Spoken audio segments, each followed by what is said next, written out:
LDP হইল জোটের প্রার্থী, কিন্তু এলডিপির প্রার্থীকে তারা ছিনতাই করে জামাতের এনে প্রার্থী, উনি এলডিপি প্রার্থী হাইজ্যাক করে জামাতের জেলা প্রেসিডেন্ট সেক্রেটারি, দৌলতখার প্রেসিডেন্ট সেক্রেটারি, বরানুদ্দিনের প্রেসিডেন্ট সেক্রেটারি, এরা মিলে এই লোকরে দাঁড়া করে এখন একে সাথে নিয়ে এরা ঘুরে বেড়াইতেছে ভোটের জন্য।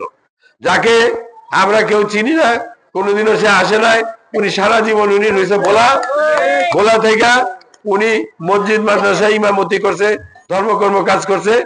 হঠাৎ এবং আওয়ামী লীগের 15 বছরের সময় তাকে আওয়ামী লীগের চাপে বইরা উনি জামাতে ইসলাম সাইরা তোফায়েল আহমদ সাহেবের পিছে পিছে উনি চলতো এবং মুকুলদের যত ইসলামী ধর্মকর্মের কাজ করত আর নিজেকে পরিচয় দিত তোফায়েল আহমদের ধর্ম দুধ ভাই হিসাবে। জামাতের যারা সমর্থন এনে করেন, তাহলে আপনাদের জন্য বৈধ হইলো ছাতা মার্কায় ভোট দেওয়া, দাড়ি পাল্লায় না। আপনারা জামাতের লোক, আপনারা নিজেদেরকে ইমানদার দাবি করেন, কাজী যদি আপনারা আপনাদের জোটের নির্দেশের বাইরে ভোট দেন তাহলে আপনারা নিজেদেরকে বেঈমান হিসাবে পরিচয় করবেন।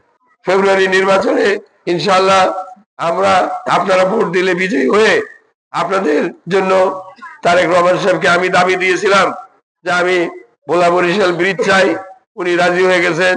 আমি বলেছি মেডিকেল কলেজ চাই, উনি রাজি হয়ে গেছেন।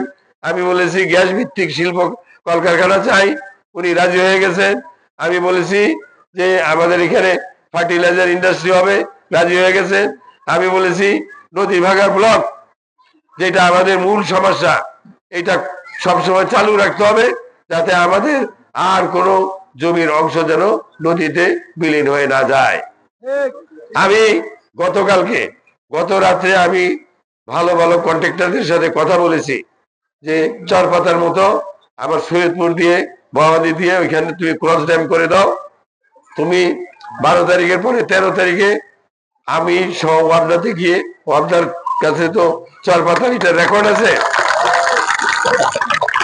চরপাতার সেই রেকর্ড আছে, ওইটাকে দেখে আমরা বর্তমান আলোকে হিসাব নিকাশ করে আমরা ক্রস ড্যাম করার জন্য আমরা দিব, যাতে আমরা চরপাতার মতো এই সৈয়দপুর বড়বাড়িকা পরীক্ষাকে যেন নদী থেকে আমরা জাগিয়ে তুলতে পারি। আমাদের লোকজনরা তাদের পূর্বপুরুষের ভিটাদের জন্য যায় তারা বসবাস করতে পারে।